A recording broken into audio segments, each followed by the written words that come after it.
Okay. Um, Thank you very much for coming, and I would like to thank you, the OIFM organizer, for letting me to present here.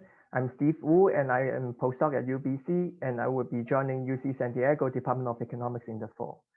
So this is my job market paper, Corporate Balance Sheet and Sovereign Risk Premia in Emerging Countries. So in emerging countries, in the last 10, 15 years, there's an external corporate debt surge. The surge features a very large increase, and second, almost all of these external debt are denominated in foreign currency. So here on the x-axis is the corporate foreign currency external debt to GDP. What I mean by these are emerging market corporate, foreign currency denominated. External means they borrow from abroad. And when I say debt, I refer to both bonds and loan combined. Here you can see for the Brazilian debt to GDP, they were roughly constant at 7% from 2005 to 2009. And then it goes up quite substantially to roughly 15% at the end of the sample. The same is true for the 17 emerging market in my sample, roughly 5% go up to 15%, so triple of the original level. This increase in external corporate debt raised a lot of policymaker concern. Christine Lagarde and Claudio Borrello in multiple speeches mentioned their awareness of this high exposure to foreign currency corporate debt. So in this paper, I try to understand more how should we think about sovereign debt pricing in the presence of these external corporate foreign currency debt. Empirically, I document a positive relationship between sovereign spread and corporate foreign currency debt.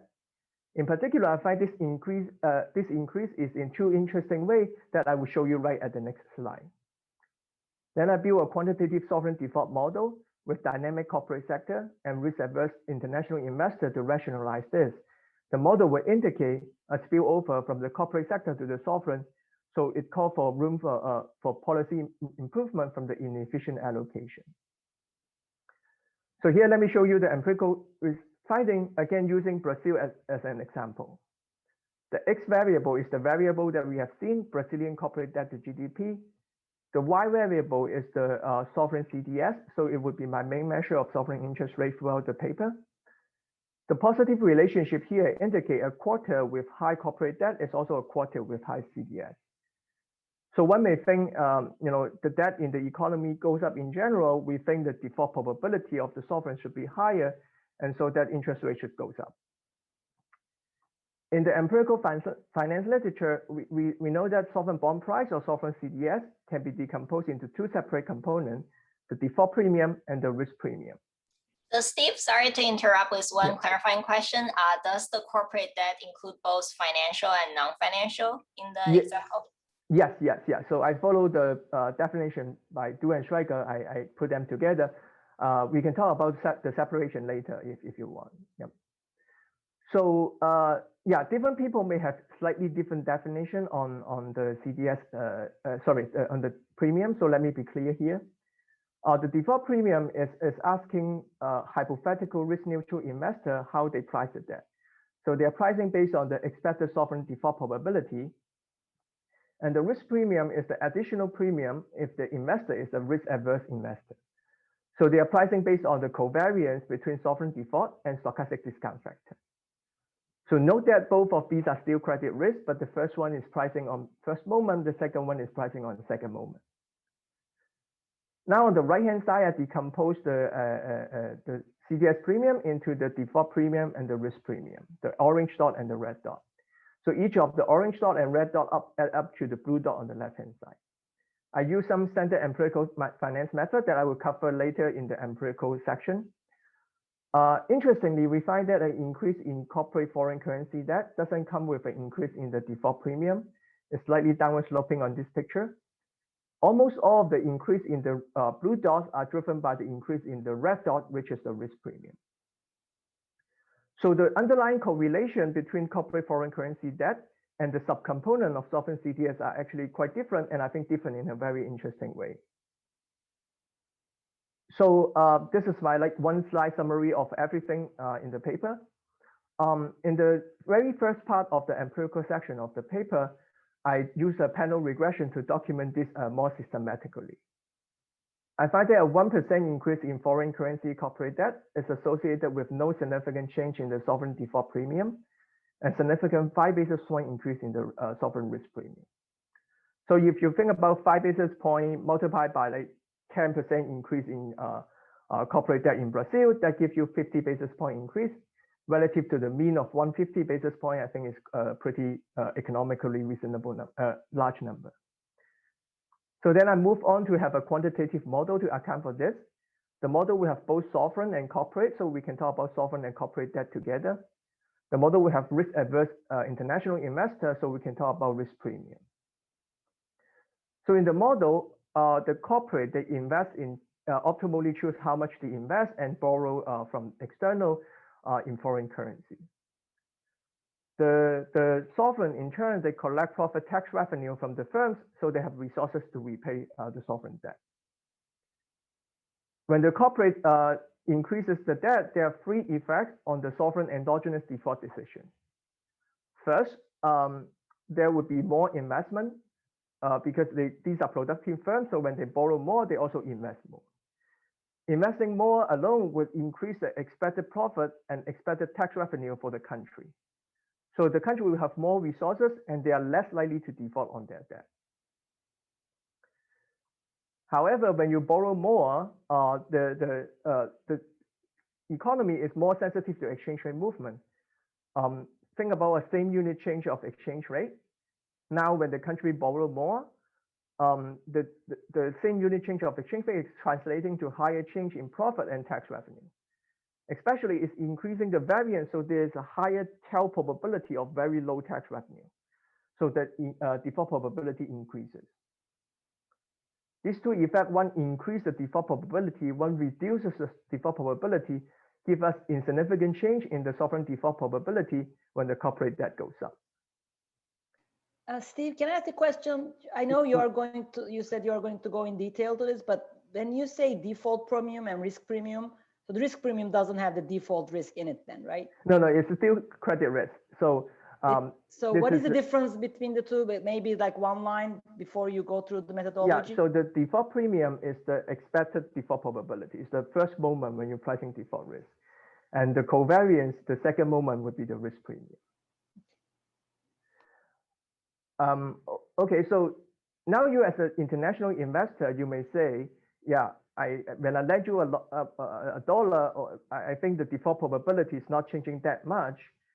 But I lend you a lot in dollars. I know that when dollar appreciate tomorrow, that has to be very bad for this economy. So foreign currency appreciation has to be low tax revenue state for the economy. So that often these safe currency like dollar, they appreciate in investor bad time. So investor now know ex-ante when dollar appreciate tomorrow, like global financial crisis, these sovereign are more likely to default. So they're defaulting in my bad times, so the risk premium goes up. So the model insight is that the corporate sector, they're affecting the probability distribution of the mean of the tax revenue. The first effect is changing the mean of the tax revenue. The second effect increases the variance of tax revenue. The last effect changes the covariance of tax revenue and investor stochastic discount factor. The firms will have spillover to the tax revenue and sovereign bond price, and there will be room for policy improvement. So I contribute to a large literature on sovereign debt and sovereign spread. A very interesting paper by Du and Schreiger, they bring in corporate debt into consideration. And they focus on why countries don't inflate away their local currency debt. They argue that because inflation leads to depreciation, and if the country has very dollarized corporate sector, they don't want to do the depreciation. My paper is along the same line. I focus more on corporate debt and explaining the sovereign risk premium. The literature on sovereign risk premium focus more on how global factor could explain sovereign risk premium. And that's often the conclusion that global factors are very important. Along the same line, I put that additional to global factor. I find that some of the local factors, the corporate debt here, are also important in explaining sovereign risk premium, and that will have pretty different policy implications. Driven by the European debt crisis, many papers in the literature focus on how sovereign risk could affect the private economy, especially when there's a sovereign debt or a sovereign debt crisis or sovereign default. My paper focused on how private economy could affect the sovereign interest rate, even especially in normal times. So maybe there are no considerable default risk right now, but the private optimal behavior is going to change how investors price the sovereign debt. So even there's no significant default probability right now, the sovereign interest rate could also be high. The paper also rationalized prudential policy through a tax revenue externality. So that complement or provide an alternative to occasionally binding constraint literature, which is now pretty standard in the literature. Oh, hi, Steve. I have, I guess, not so clarifying question, but before going to a theory section, I wonder how you think about reverse causality in the empirical evidence. To be more precise, how do you rule out the following story? That when the risk premium goes up, issuing local currency is more costly and less attractive, so firms issue more in foreign currency instead. Yeah, so that's a good question, and everything here is going to be endogenous, like the small open economy part. So all these would be accounted in the model, but in the regression, I think everything is also going on, but these are the net effect that I'm capturing. And I think what you are saying is when the risk premium for, let's say, domestic interest rate goes up, then country firms, they run to external to borrow. And I think that's the positive relationship you will see document in Du and Schweiger. But in my paper, it's actually the external interest rate is going up. External sovereign interest rate is going up, and that should actually reduces the corporate debt rather than increase the corporate debt. So let me show you the empirical section, and maybe that will be more clear. So here I'm going to use 5-year dollar-denominated sovereign CDS as the measure of sovereign interest rate, which is pretty standard in the literature. Then I decompose the CDS spread into the default premium and the risk premium. And again, the default premium is pricing based on expected sovereign default probability, and the risk premium is pricing based on the covariance between stochastic discount factor and default event. The first method, I'm using two standard empirical finance methods. The first method is a method by Longstaff et al., which is the affine term structure method. So you use like the term structure, like 1 year, 3 year, 5 year, 10 years of sovereign CDS. Then you can, from the slope and curvature, you can infer the stochastic discount factor and market imply the default probability. The second effect is the credit rating approach, perhaps more intuitive, is that, for example, a credit rating agency, they give a BBB rated rating to Mexico, and then we can look at the credit rating report and they say, okay, BBB rated bond has default probability of 2%. Then we can compute the default premium accordingly. Table below is the summary statistic. I just want to highlight the red rows. So these are risk premium decomposed by the two methods. Regardless of the decomposition, we see risk premium are pretty large, roughly 60 to 70% of the observed spread. And that's consistent with the literature. Now on this slide is one slide that summarizes the key empirical finding. Column 1A is what I reproduced from Du and Schweiger. So they regress on local currency sovereign spread. So these are Mexican government, Mexican peso bonds.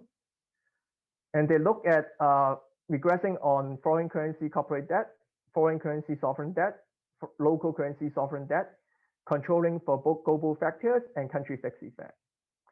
And you can find the result is foreign currency corporate debt, foreign currency sovereign debt are both positively associated with increase in the local currency sovereign spread.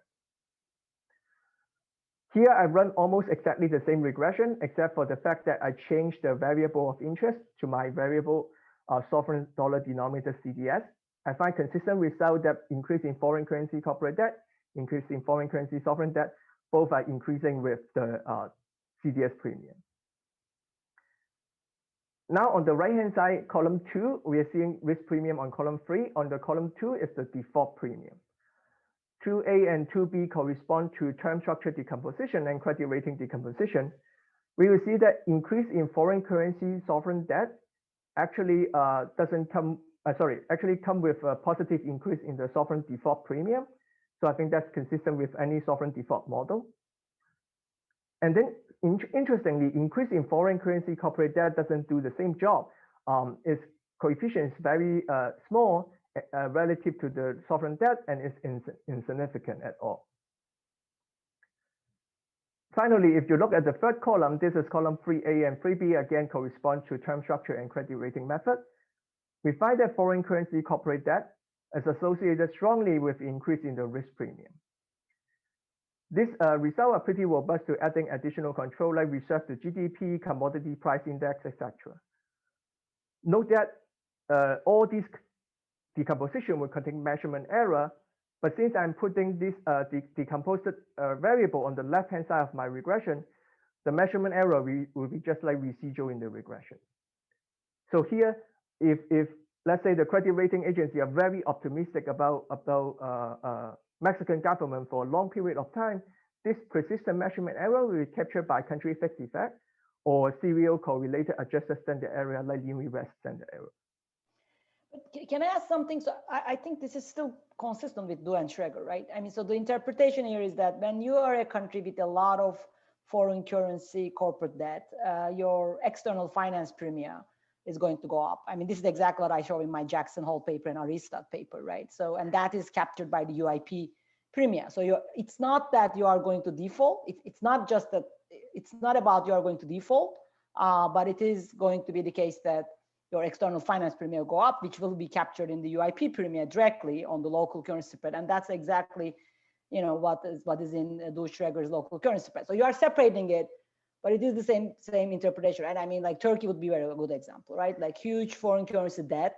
I mean, when this premium increase, it is not about Turkish default. In fact, actually that didn't increase, but you know, clearly CDS and the local currency financing, external financing costs increased a lot. So that's your interpretation, right? Okay. Yeah, so It's not contradicting to and Schreger. There's slight difference. So maybe I can say more in the Q&A. But here, I'm going to also explain how the change in the risk premium could happen because of the private economic activity.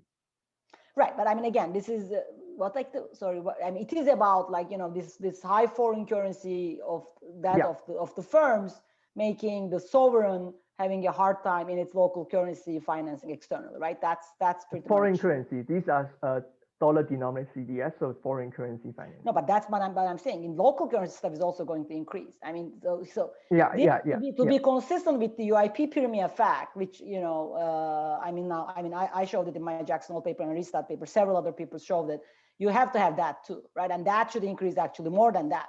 Otherwise, UIP premium is not going to increase because it is the case that when you compare the countries with high corporate sector foreign currency debt and low corporate sector foreign currency debt, I mean, again, of course, you need a shock. At the time of a shock, you know, the UIP premium increases much more on the countries with high corporate foreign currency debt. So these are not exchange rate premium, but let me explain. No, I'm exactly saying the same thing. I'm saying UIP premium actually capturing something that is not exchange rate risk. Exactly. Okay. It is the credit risk again. Right? Okay. On the sovereign. Yes, we are saying the same thing. Okay. Yeah. Okay. So let me skip this slide for the sake of time, and just very briefly summarize the results. So the foreign currency corporate debt doesn't change the default premium. The foreign currency corporate debt increases the sovereign risk premium, and I think these are key questions that I want to show in the model. How should we explain this?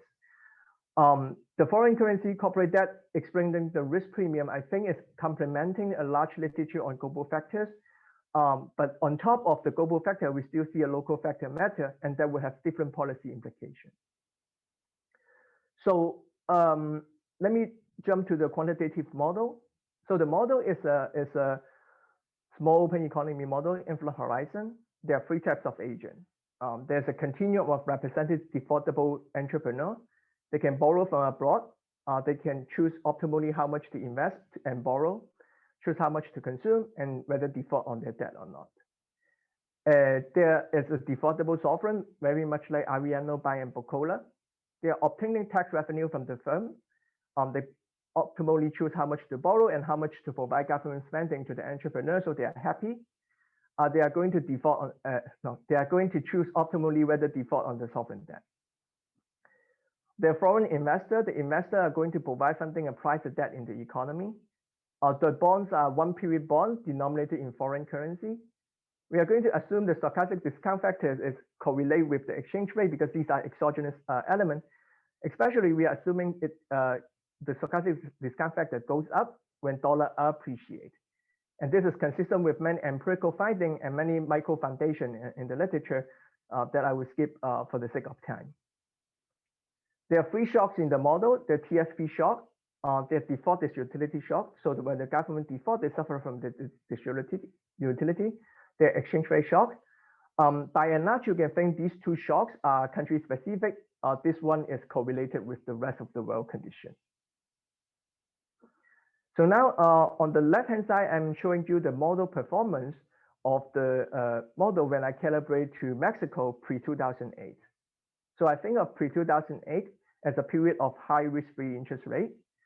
And I calibrate the model to match the corporate foreign currency debt, sovereign foreign currency debt, default premium, and the risk premium in the sovereign sector. Now on the right-hand side, I'm giving the model a reduction in the risk-free interest rate to mimic the post-2008 low risk-free rate environment.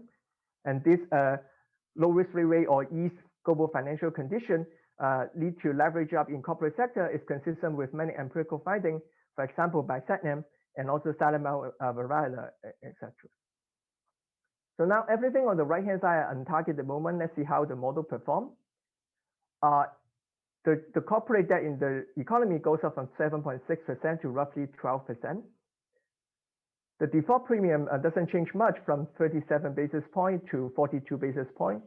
And some of these are driven by increase in the sovereign debt. The risk premium goes up quite a lot from 57 basis points to roughly 90 basis points. So it's 33 basis point increase. All the moments on the right-hand side are on target at the moment. And I find that they match the data fairly okay. Okay, now let's understand the mechanism through the policy functions. So the here, all the exercise, I'm holding the sovereign debt unchanged. So isolating out the endogenous response of the sovereign so we can focus on our key channel. So the tax revenue is a key important equation in this model. It's going to be a constant tax rate on the profit of the firm. So the profit of the firm is the output minus the exchange rate fluctuation that eat up the profit or increase the profit of the firm. K bar is aggregate capital, B bar is aggregate corporate debt. So here I'm showing the first effect, how increase in capital can increase the sovereign bond price. All the x-axis are increase in capital. And here you can see increasing in capital is going to increase the expected tax revenue because the tax revenue, you just have larger output, so tax revenue goes up.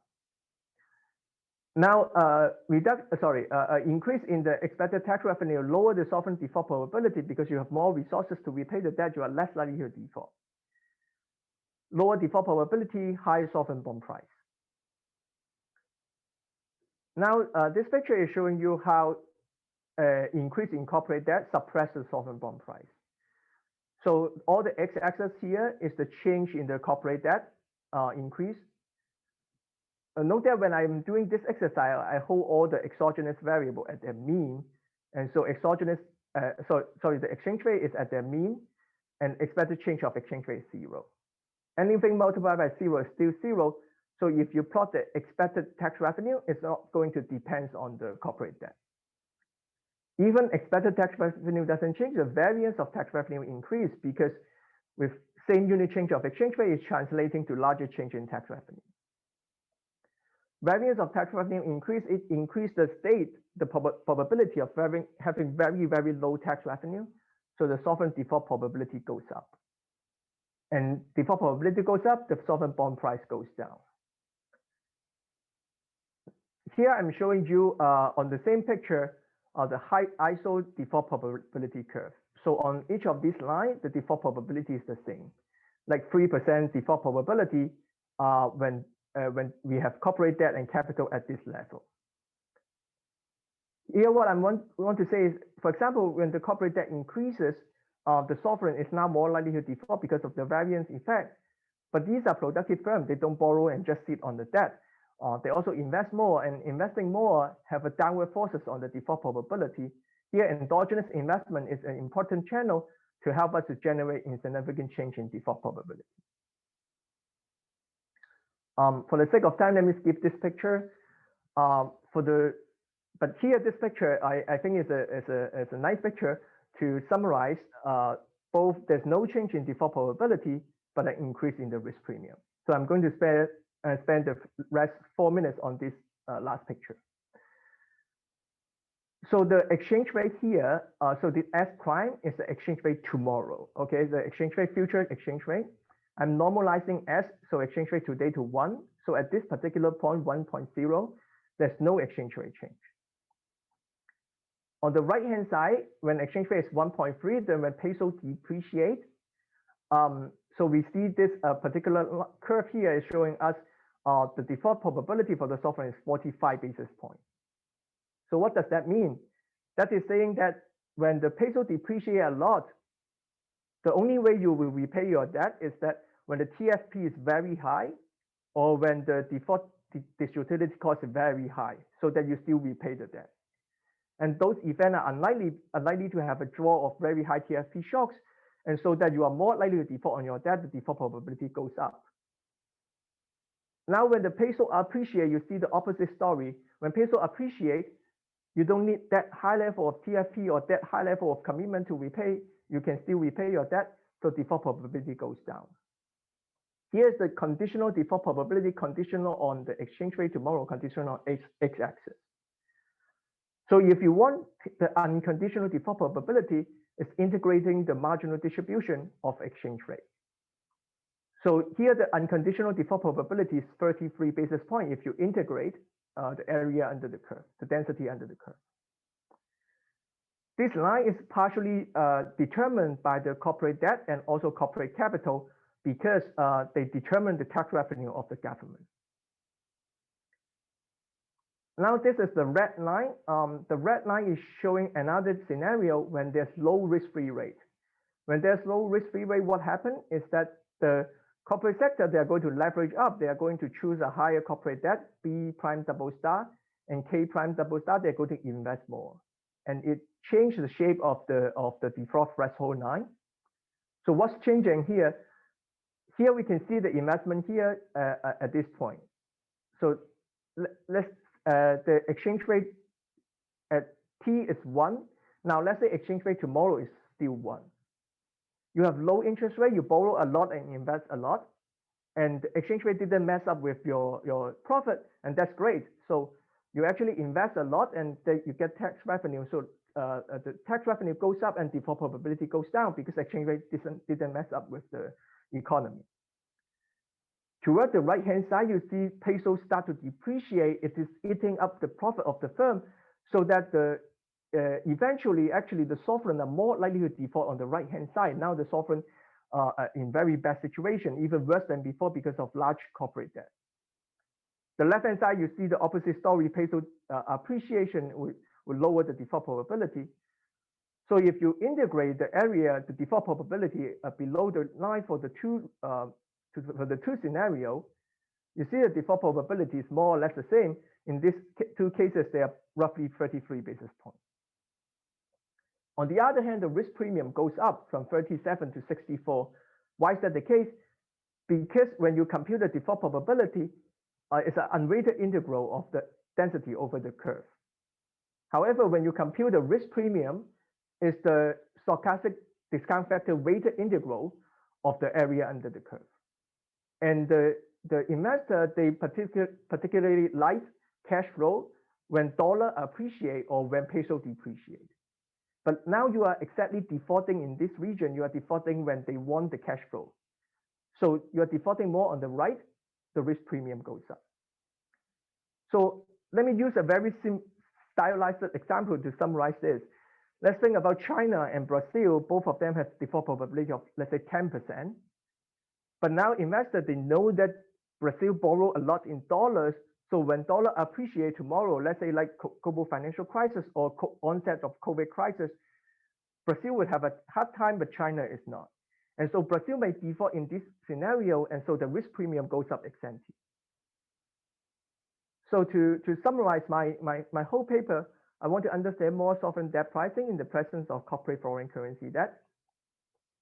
I find that increase in corporate debt doesn't come with increase in default premium. There's significant increase in the risk premium.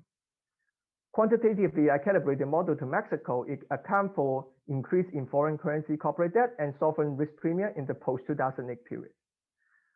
The model indicates spillover from the corporate to the sovereign due to a tax revenue externality and rationalize some regulation on foreign currency borrowing. In a section that I don't have time to show you the social planner solution, they would like to lower the corporate debt in the Mexican economy by 1.5 percentage points. Thank you very much for having me today and all the questions. Great, thank you so much, Steve. Now we open the floor for Q&As. Yeah, please raise your hands and then I can call you if you have any questions. Okay, yeah, Jesse, go first. So really nice talk. I was curious if you had looked at kind of heterogeneity in basically the covariance between countries output and movements in, let's say, global equity markets or whatever you're using to proxy, to see if differences in loading of different countries on global risk lead to kind of different relationships between this bond issuance and CDS premium. Yeah. So one part of looking at this is exactly the equity premium or the stochastic discount factor in the US actually is driving equity prices and also exchange rate, bilateral exchange rate between US and other emerging countries. And therefore, I'm saying depending on the corporate debt in the economy, it actually drives a heterogeneous result. I think allow me to go back to one picture that I skipped before, but sorry, in the paper I do it more systematically. But here is looking at for example a Brexit referendum date. You can see that here on the x-axis is still the corporate foreign currency debt. On the y-axis is change of CDS for this country on the Brexit referendum date, like before and after. On average, a CDS spread goes up by like 10 basis points, but you see country with higher corporate foreign currency debt increase more than country with low foreign currency corporate debt. So I think investors, they're evaluating the risk profile by looking at the corporate sector. In the paper, I also control for the sovereign debt and also other time fixed effect, etc., and document this more systematically for a larger set of event dates. Okay, great. We have another question. Yeah, so Bada, do you want to just ask yourself? I have unmuted yours. Thank you for the nice talk. And then just I have two clarify questions. So what would be the currency denomination of the corporates in the model? For example, if they are exporters, actually their revenues are denominated in foreign currency, especially in the dominant currency pricing hypothesis. And also what can central banks do in the presence of sovereign default? Meaning that the central banks hold tons of international reserve and they might they can bail out all the corporates who have a lot of foreign currency debts. And thank you. Okay, I mean there is a few layers of question. So let me say that first. In the data, I think consistent with Du and Schweiger documented, and I'm using a Korean data set to show this. Actually, not many of these firms that borrow in foreign currency are exporter, and many of these are actually non-tradable sector firms. Think of it like utility firms or real estate properties. So there's still a currency mismatch problem. Of course, I think having export would alleviate the problem. So along this line, I have another paper used Korean data to tease that out. And then you have a question about payout or using reserve. So I'm not ruling out a payout story here. And if you think about that, I'm actually having I would say a complement or enriched version of a payout story. The difference is that a payout story is more discrete and a tax revenue story is more continuous. So a small change in the shocks is going to translate to continuous change in the tax revenue. But in the bailout story, you need a relatively large shock so that you drive the economy from a no bailout regime to a bailout regime. my model can nest the bailout story by just making the tax revenue possible for negative tax revenue, and that's okay. And so I think that gives you an answer on bailout. And on reserve, I think that's an interesting direction. Actually, I think Fernando 2 weeks ago has an interesting paper on this, that actually this corporate sector, one of the solution is the thing about reserve accumulation to undo the externality. Great. Then we have a question from Tony Zhang. Sorry, hi Steve. Great paper. I was just wondering, so in the model, it seems like you have pretty strong predictions for the dynamics of tax revenues across countries, and the relationship with corporate spreads. And I was wondering if you had any empirical evidence on this, at a country level or something. Yeah. So in this second part of the empirical section, actually, I have that in the paper.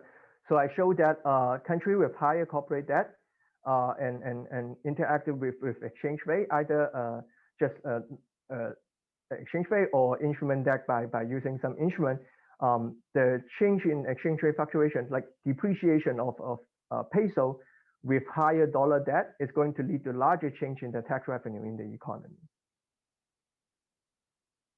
Thank you. Perhaps a little follow-up. Is there a way you can decompose the source of that tax revenue, whether it's from taxing imports? Yeah. So great question, and that's exactly what I did. And one often asked the question is how much corporate tax revenue is there in emerging country. Roughly, I would say emerging country, 30% of their corporate debt are 30% of the total revenue is the tax revenue. And if you look at the OECD or IMF report, they would say emerging market rely heavily on corporate tax revenue compared to advanced economy. But I think here I'm thinking about a larger set of tax revenue, because if corporate are not doing great, they are not hiring people, they are not producing, they are not exporting. So then if you account for these tax revenue as well, it's roughly 60% of the total fiscal tax revenue. Perfect, thanks. Can I ask another question?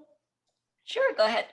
So I'm wondering, how do you involve dynamics here? Because this is like a static figure before and after one shock, right?